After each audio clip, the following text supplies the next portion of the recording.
अभी तक आपने देखा वुमेन स्कैनर में कि यान अपने बहन को बचा लेता है वैंग के चंगुल से। फिर वैंग बोलता है बचाओ मुझे। फिर यान वैंग से बोलता है तुम क्या सोच के कहाँ जा रहे हो, मुझे लगा तुम मुझे मारने वाले हो।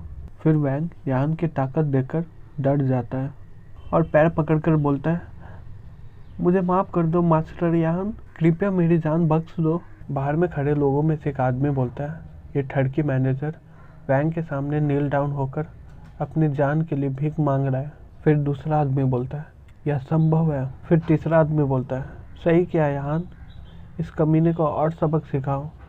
फिर उसकी बहन बोलती है चलो यान यहाँ से चलते हैं। फिर यान बोलता है ठीक है। फिर यान वैंग से बोलता है अगर फिर से ये हुआ तो मैं तुम्हें छोड़ूंगा नहीं। फिर वैंग वहाँ से भागते हुए यान से बोलता है हाँ मैं समझ गया, शुक्रिया मास्टर यान। फिर वहाँ एक बूढ़ा आदमी आ जाता है और बोलता है यहाँ कैसी आवाज़ आ रही है।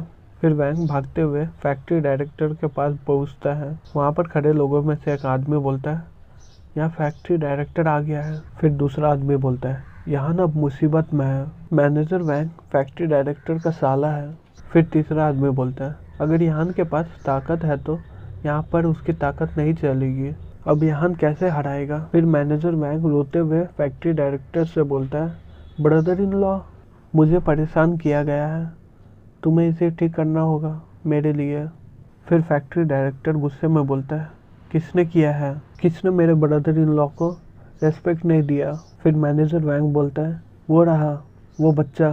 फिर फैक्ट्री डायरेक्टर वैंग से बोलता है तुम मुझसे नहीं जानते पुलिस वाले को ब्रदर इन लॉ। फिर मैनेजर वैंग बोलता है कृपया इसे गिरफ्तार करवा दीजिए।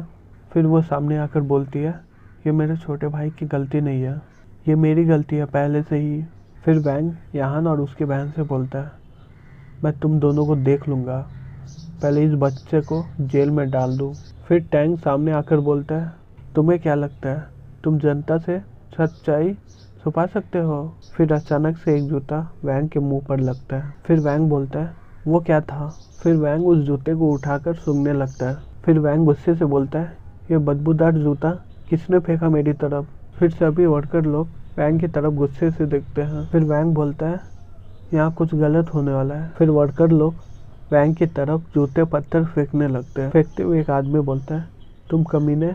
फिर दूसरा आदमी बोलता है तुम अपने आप को क्या समझते हो, कहीं के राजा। फिर वैंग लात खाते हुए बोलता है बचाओ ब्रदर इन लॉ। फिर फैक्ट्री डायरेक्टर बोलता है तुम लोग इस फैक्ट्री से निकलना चाहते हो। फिर यहाँ फैक्ट्री डायरेक्टर से बोलता है मैनेजर वैंग पहले ही सारे वर्कर के रेस्पेक्ट खो दिया है, क्या आप अब भी उसके साइड लेंगे। फिर फैक्ट्री डायरेक्टर यहाँ से बोलता है अच्छा। फिर फैक्ट्री डायरेक्टर मन में सोचता है ये कमीना हमेशा मुसीबत में डालता रहता है मुझे, मैं इसे अभी नहीं बचाया तो वो औरत मुझे घर में तंग करेगी और वो औरत बोलेगी तुम्हारी हिम्मत कैसे हुई मेरे भाई को किसी और से धमकाने की, तुम कचरे कहीं के। फिर मैनेजर वैंग फैक्ट्री डायरेक्टर से बोलता है तुम्हें मेरे लिए बदला लेना होगा ब्रदर इन लॉ। फिर फैक्ट्री डायरेक्टर बोलता है तुम कुछ साहसी कमीने लोग, रुको जरा।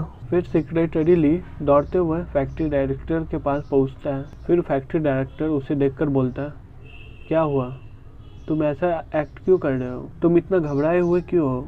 फिर सेक्रेटरी ली फैक्ट्री डायरेक्टर के कान में बोलता है मैंने सुना है गार्ड से कि यहाँ म्यूनिसिपल कमेटी कार में आया है, यहाँ के बगल में जो मोटा आदमी है वो मेयर का बेटा है। फिर फैक्ट्री डायरेक्टर घबराते हुए बोलते हैं क्या।